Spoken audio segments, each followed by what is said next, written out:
মাজবাট মণ্ডল শিক্ষক গোটৰ দ্বিবাৰ্ষিক অধিৱেশন ওদালগুৰি জিলাৰ মাজবাট মণ্ডল শিক্ষক গোটৰ দ্বিবাৰ্ষিক অধিৱেশনৰ সফল সমাপ্তি জানিব পৰা মতে আজি দিনজোৰা কাৰ্যসূচীৰে মাজবাট শিক্ষক ভৱনত মাজবাট মণ্ডল শিক্ষক গোটৰ দ্বিবাৰ্ষিক অধিৱেশনৰ লগত সংগতি ৰাখি ৰাতিপুৱা 8:30 শিক্ষক গোটৰ পতাকা উত্তোলন কৰে মাজবাট মণ্ডল শিক্ষক গোটৰ সভাপতি কালীচৰণ শৰ্মাই 9 বজাত স্মৃতি তৰ্পণ কৰে অৱসৰপ্ৰাপ্ত বিশিষ্ট শিক্ষক কবিচৰণ হালৈ ৰাতিপুৱা 10 বজাত স্মৃতি গ্ৰন্থ উন্মোচন কৰে অৱসৰপ্ৰাপ্ত শিক্ষক ধীৰেন্দ্ৰ ৰাভাই দুপৰীয়া 12 বজাত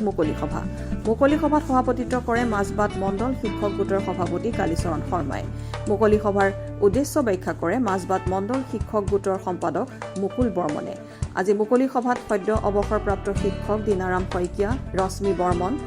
দীপক বৰা